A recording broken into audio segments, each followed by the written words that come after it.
عشق کے پر کیسے لگتے ہیں؟ عشق آتا کیسے ہے؟ خالق کائنات نے ہر چیز کے جوڑے پیدا فرمائے۔ جب حسن کی تخلیق کی گئی تو ساتھ ہی ساتھ عشق پیدا کیا گیا۔ چھوٹی مخلوقات کی قدر کروانے کے لیے چھوٹے عاشقوں کی روحیں بنائی گئیں، بڑے حسینوں کی تعریف و توصیف کے لیے بڑے عاشق پیدا کیے گئے، اور خالق نے اپنا دیدار کرانے کے لیے چند سچے عاشقوں کی روحیں بھی تخلیق فرمائی۔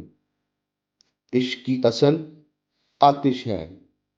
اگر آتش سردیوں میں ملے تو یہ قدرت کا مخلوقات کے لیے تحفہ ہے، اور اگر گرمیوں میں ملے تو یہ زحمت ہے۔ آگ اگر نفس کی پرورش کے لیے استعمال ہو تو یہ آزمائش اور سزا ہے، کیونکہ شیطان آگ سے بنا ہے اور وہ انسانی آگ سے کھیلتے ہوئے نفس پرستی کی ترغیب دیتا ہے۔ اور اگر آگ عشق حقیقی کو پروان چڑھائے تو یہ نعمت ہے عاشقان صادق کے لیے، جو اس آتش کی مدد سے اپنا جوش بڑھاتے بڑھاتے مالک حقیقی کے قریب پہنچ جاتے ہیں۔ جس طرح شاعر بنائے نہیں جاتے بلکہ پیدائشی بائی برتھ ہوتے ہیں، اسی طرح حقیقی عاشق وہی بنتا ہے جس کی روح میں تخلیق کے وقت ہی عشق کا مادہ رکھ دیا گیا ہو۔ البتہ شوق، کوشش اور روحانی ورزشوں سے یہ جذبہ حاصل بھی کیا جا سکتا ہے۔ سردیوں میں ہاتھ رگڑنے سے گرمائش پیدا ہوتی ہے، اسی طرح اگر سانس کو قلب کے ساتھ سنکرونائز کر کے ذکر کی ضربیں لگائی جائیں تو قلب میں عشق حقیقی پیدا ہوتا ہے۔ مگر یہ روحانی ورزشیں کامل استاد کی نگرانی کے بغیر نقصان دے سکتی ہیں۔ مہذب دنیا میں عشق کا لفظ زیادہ تر منفی سینس میں لیا جاتا ہے۔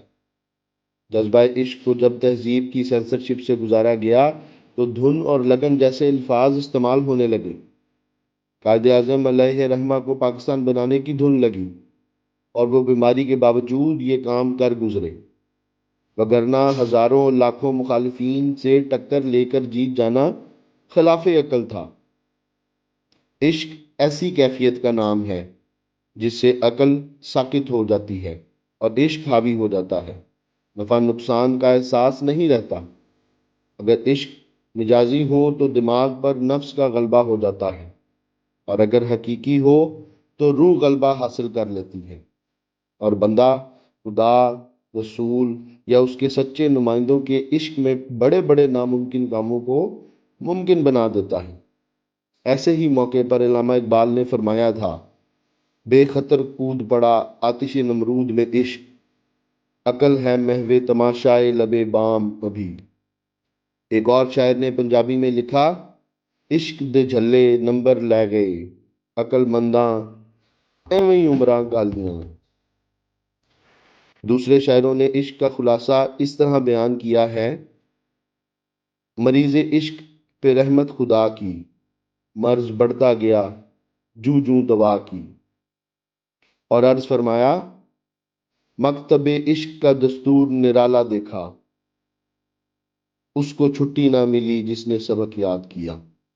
بہادر شاہ ظفر سے جب عشق کی دوا بیچنے والوں کا پتہ معلوم کیا گیا تو انہوں نے تاریخی شعر لکھا: کوئی کیوں کسی کا لبھائے دل، کوئی کیوں کسی سے لگائے دل، وہ جو بیچتے تھے دوائے دل، وہ دکان اپنی بڑھا گئے۔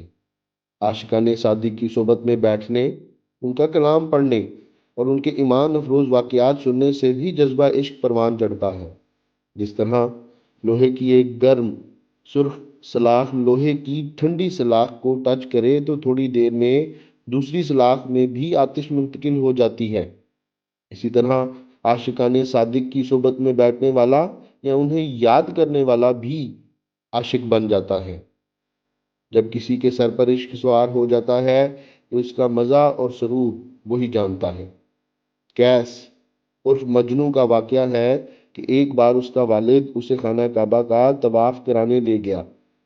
وہاں پہنچ کر خانہ کعبہ کے ایک کونے پر غلاف کو پکڑ کر باپ دعا مانگتا رہا کہ خدایا میرے بیٹے کا عشق و جنون ختم کر دے، جبکہ اسی غلاف کعبہ کے دوسرے کونے کو پکڑ کر بیٹا دعا مانگتا رہا کہ خدایا میرے جنون میں اضافہ فرما۔